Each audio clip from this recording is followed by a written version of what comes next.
Olá, meus amigos, tudo bem? Aqui estamos mais uma vez para o nosso Evangelho no Lar. O primeiro Evangelho do ano de 2025.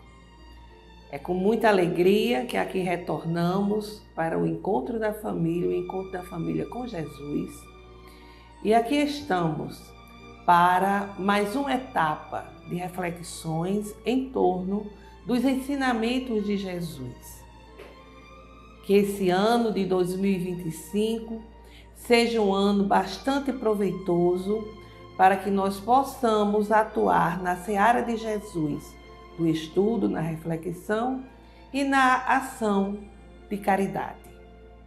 Não esqueçamos o recipiente com a água que será fluidificada durante a nossa reunião pelos guias espirituais.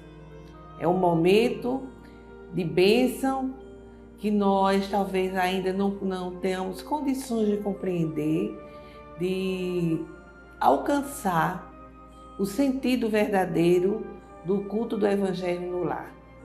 Mas é imprescindível em nossas vidas, já que queremos lutar, essa luta para vencermos as nossas más inclinações.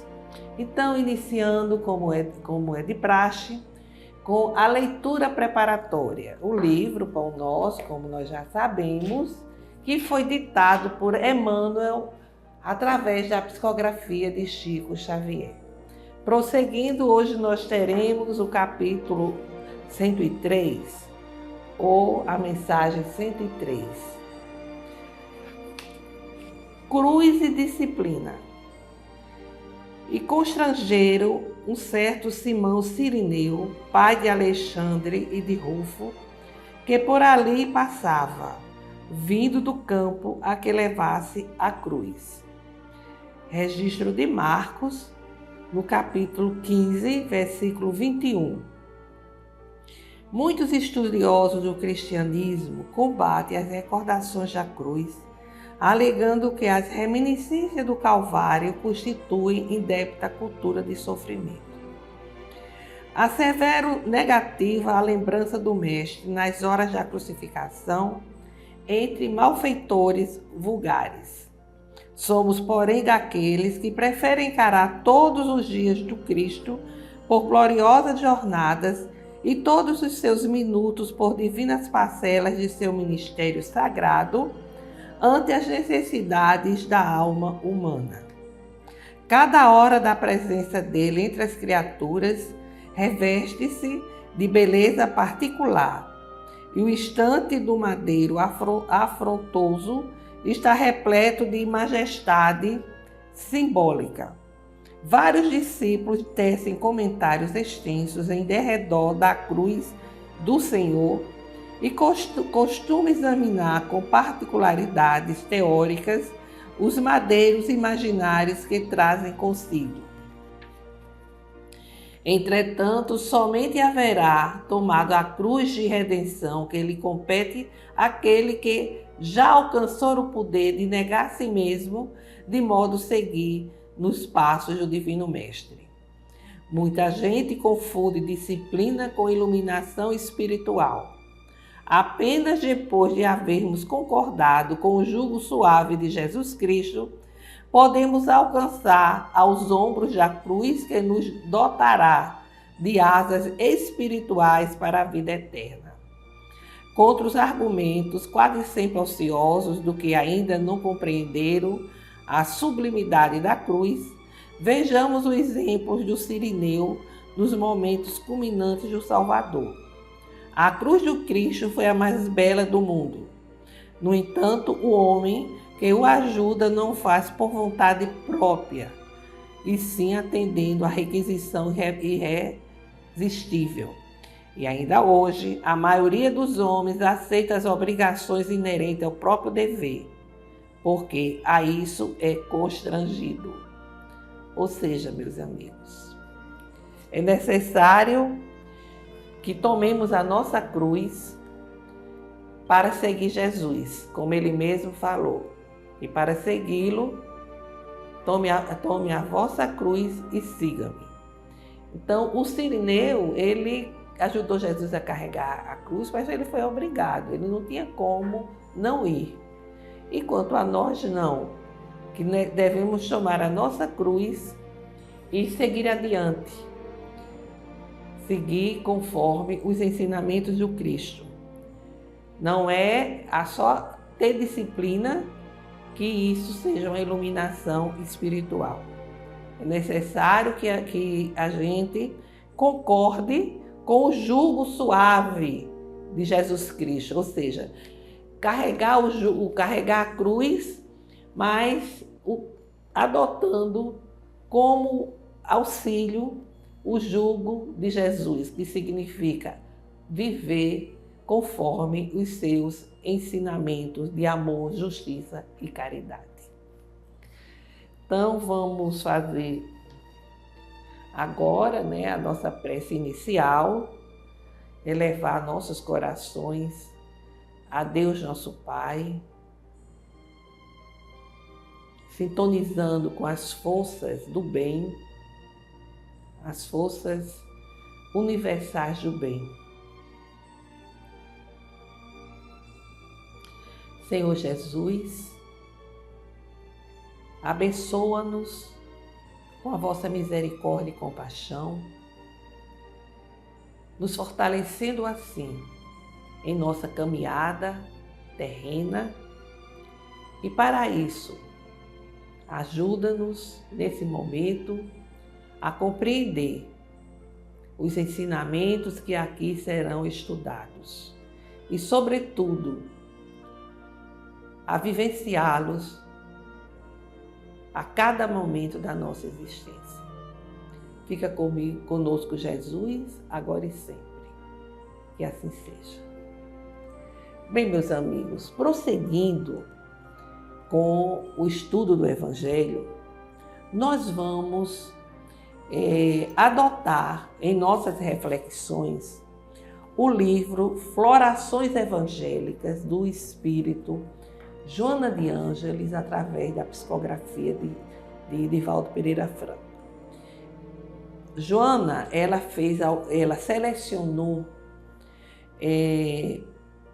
ensinamentos do Evangelho e colocou nesse livro.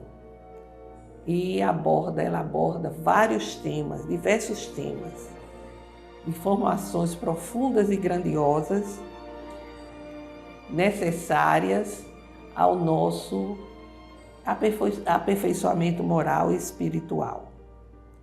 Então, são passagens do Evangelho segundo o Espiritismo que ela vai comentar. Ela seleciona e comenta e faz os seus comentários, as suas reflexões. Esse livro, ele foi psicografado em 1971, mas é de uma atualidade impressionante.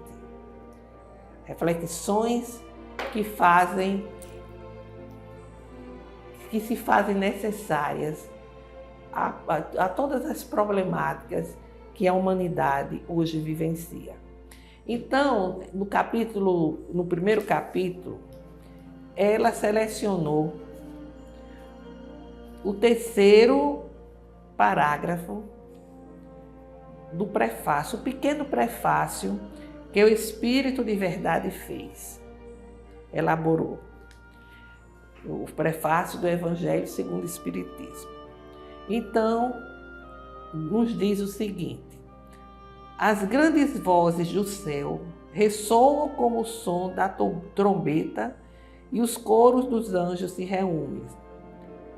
Homens, nós vos convidamos ao concerto divino, que vossas mãos tomem a lira, que vossas vozes se unam e que, no hino sagrado, se estendam e vibrem de uma extremidade à outra do universo.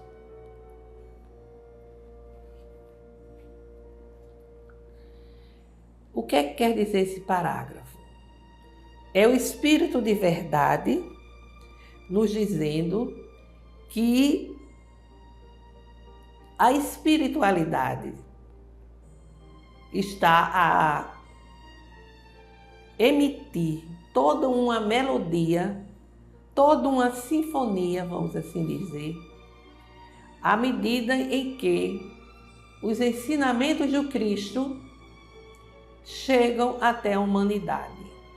E então, o Espírito de Verdade convida a todos nós para nos associarmos, nos integrarmos a essas vozes, nos integrarmos exatamente a esse coro de vozes celestiais, angelicais, através da divulgação da vivência dos ensinamentos de Jesus. É esse o convite que a espiritualidade faz a todos nós. E ele diz o seguinte, que nossas vozes venham se unir a essa verdadeira sinfonia celestial, para que esse hino sagrado se estenda e vibre de uma extremidade à outra do universo. Então, diante desse convite que o Espírito de Verdade nos faz, Joana de Ângeles faz as seguintes reflexões. No primeiro capítulo do livro, que se intitula Semeador de Luz. E ela começa exatamente dizendo: esparze os raios de luz que espocam na tua alma junto ao solo dos corações, enquanto medram soberanas sombras e imprecações. Malgrado estejam feridas tuas mãos pelo cajado das lutas cotidianas, não seja isso empecilho para o mistério da sementeira.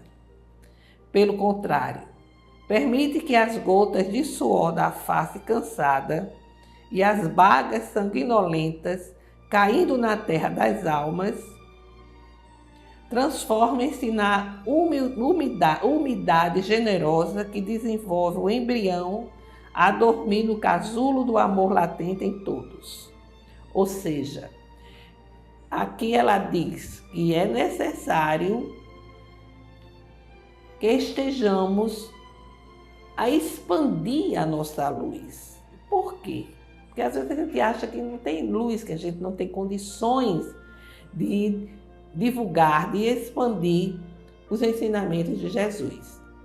No entanto, Jesus já disse que vós sois a luz do mundo.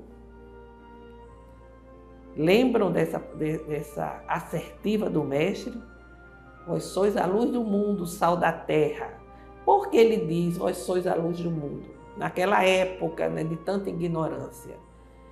Ele disse e continua a dizer, porque todo aquele que tem contato com Jesus, que tem contato com seus ensinamentos, vai dissipando as sombras, as trevas que possui.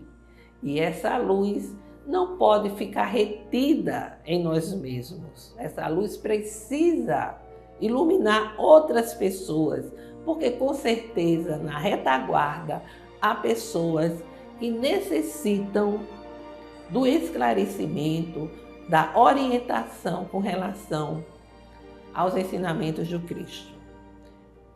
Uma transmissão de ensinamentos sem dogmas, sem mistérios, esses ensinamentos não podem ser utilizados para fazer medo, para gerar insegurança. Não.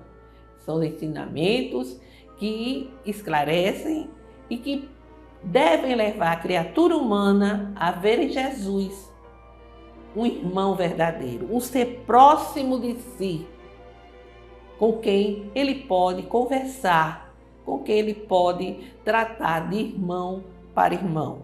Da mesma forma que não se pode permitir que a imagem de Deus seja aquela imagem distante, de um pai que pune, de um pai que maltrata, que é vingativo, de maneira nenhuma. A figura de Deus deve ser a do Pai de misericórdia, de justiça, de amor, de sabedoria, a quem podemos recorrer, com quem podemos conversar.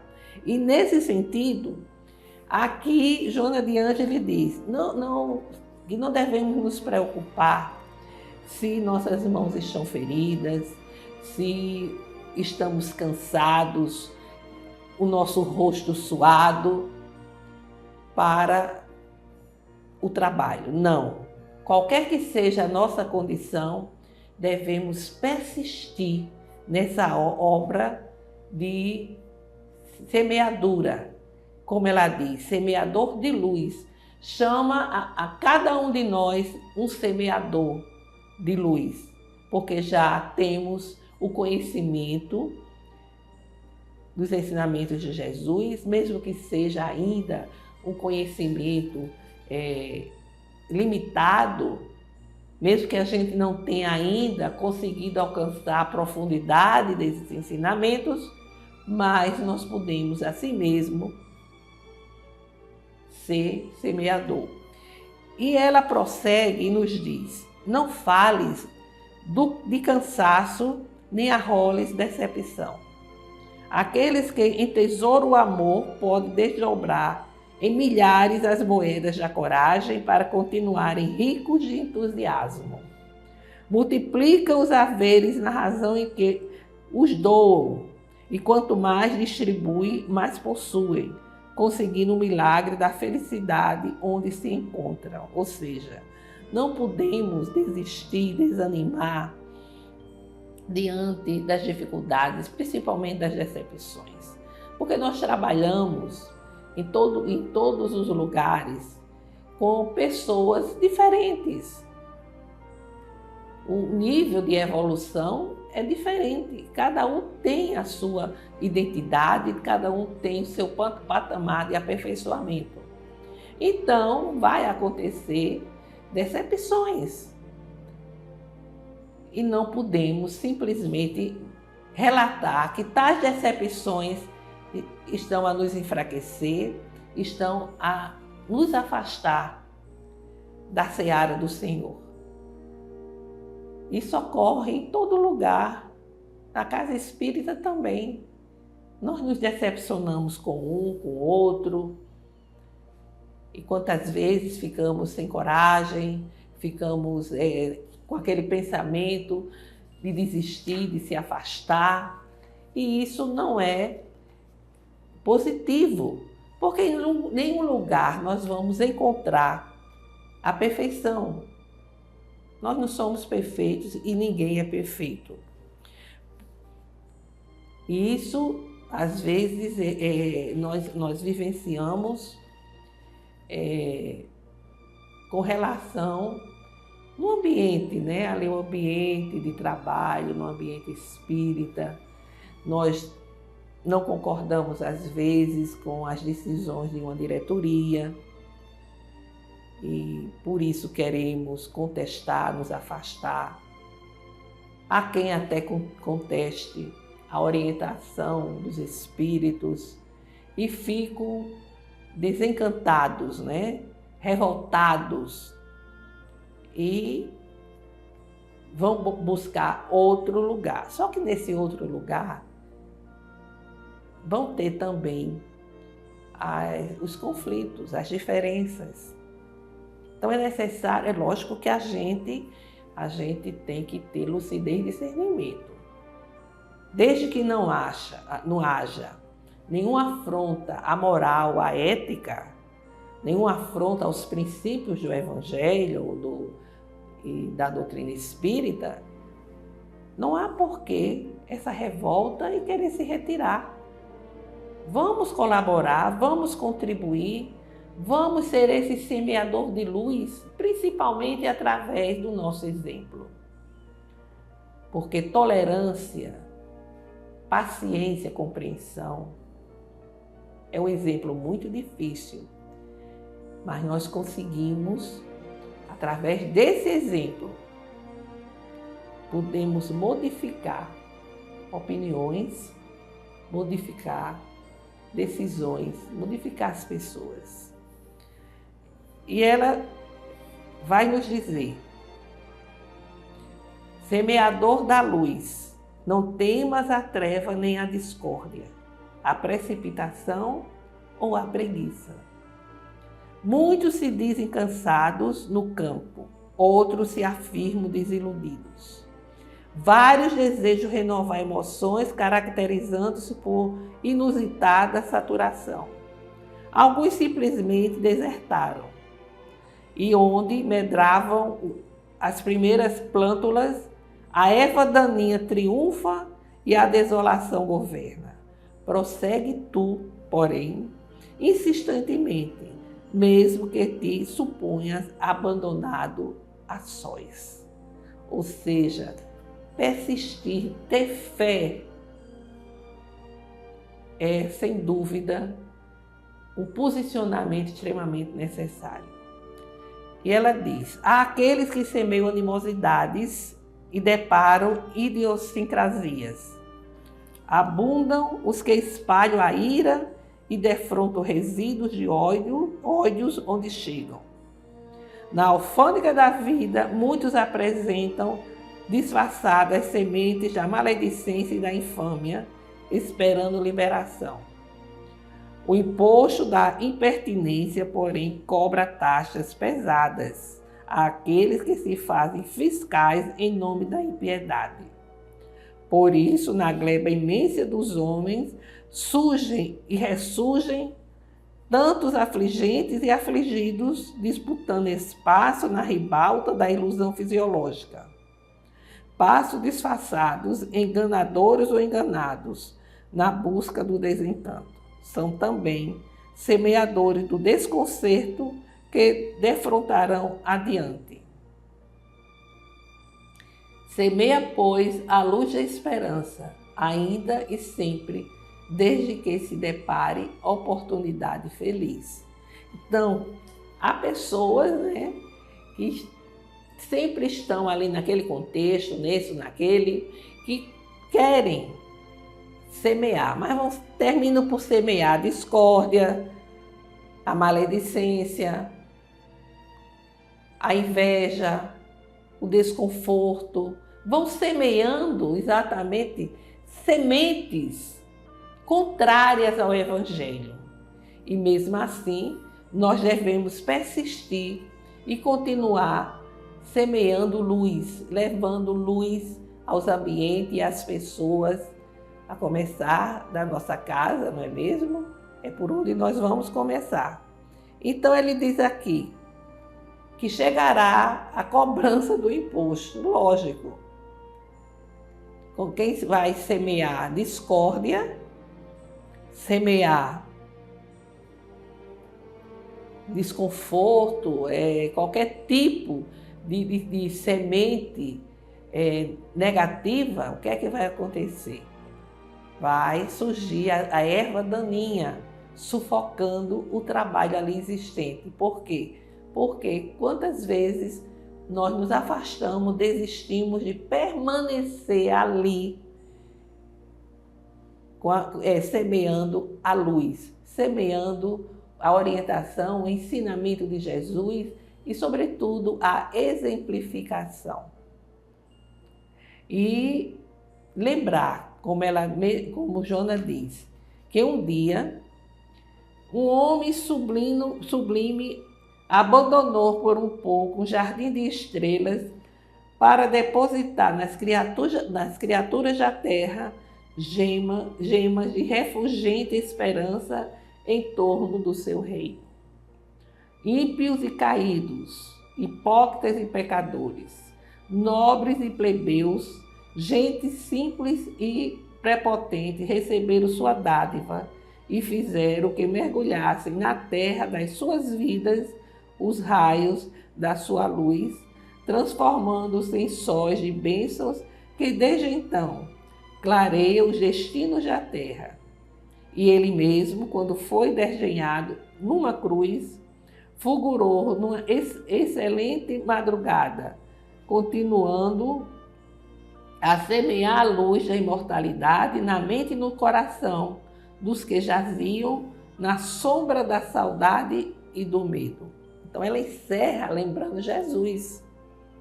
Que um dia Jesus veio à Terra, veio lá de onde ele se encontrava, que ela chama de Jardim de Estrelas, um espírito de luz, como é Jesus, e ele desce às trevas da terra e encontra aqui as mais diversas criaturas, pessoas humildes, pessoas simples, pessoas doentes, pecadoras, gente, vamos dizer,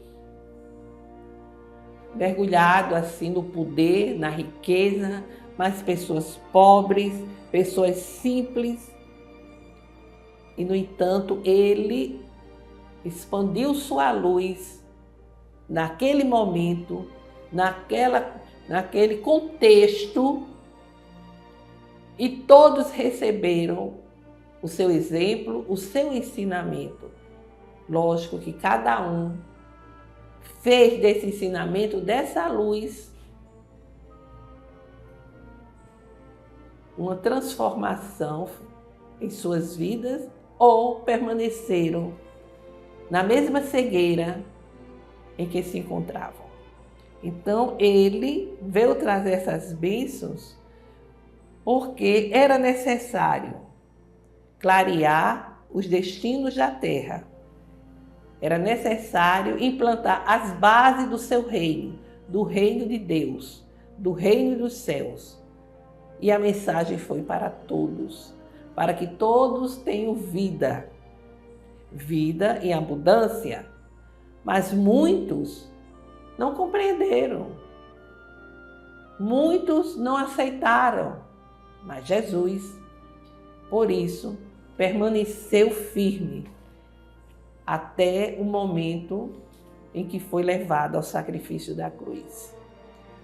E ele continua expandindo essa sua luz, esses seus ensinamentos, através de todos aqueles que, compreendendo e aceitando os seus ensinamentos, decidem trabalhar em sua seara, dando um pouco de si mesmo, onde esteja, no ambiente de casa, no ambiente de trabalho, onde estiver, dando o seu exemplo, mostrando que não apenas acredita em Jesus, em seus ensinamentos, mas tem convicção desses ensinamentos e levam esses ensinamentos a sério, efetuando assim uma transformação em sua vida, lutando para vencer as suas más inclinações. Então, meus amigos, o livro começa exatamente com essa reflexão em torno do semeador de luz, a condição que cada cristão possui aqui na Terra. Então vamos agora fazer as nossas vibrações, vamos emitir um pensamento de paz, de saúde, de perdão, de esperança, desejosos de que esses pensamentos gerem uma onda vibratória que alcance aos nossos irmãos necessitados.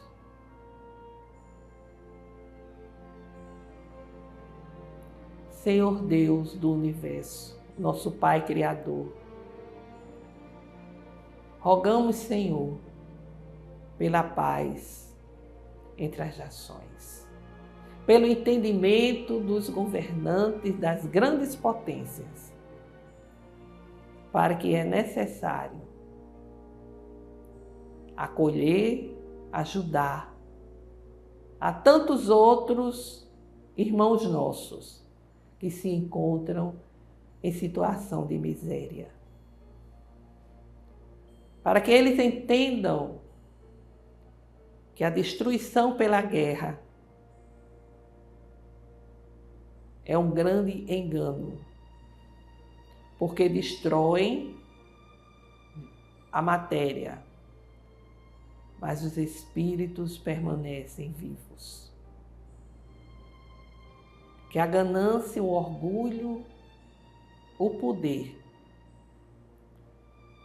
são condições transitórias.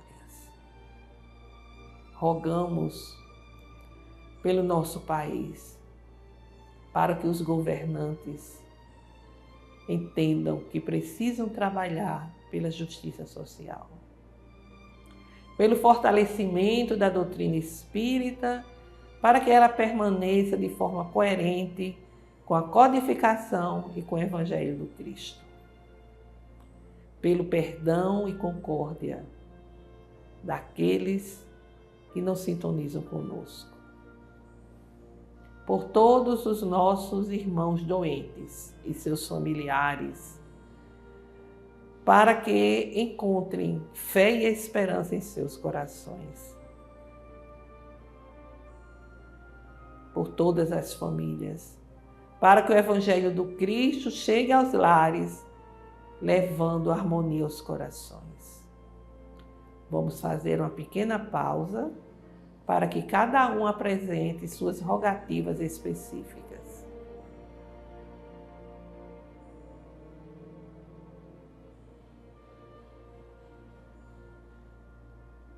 Senhor Deus, acolhe as nossas rogativas. Acolhe os nossos corações ansiosos, porque desejamos vencer as nossas más inclinações. Desejamos viver de forma coerente com o amor do Cristo, com as vossas leis, Senhor. Ajuda-nos, portanto, em nossa caminhada terrena. Nosso Pai que estás em toda parte, glorificado e santificado seja o vosso nome, no louvor de todas as criaturas.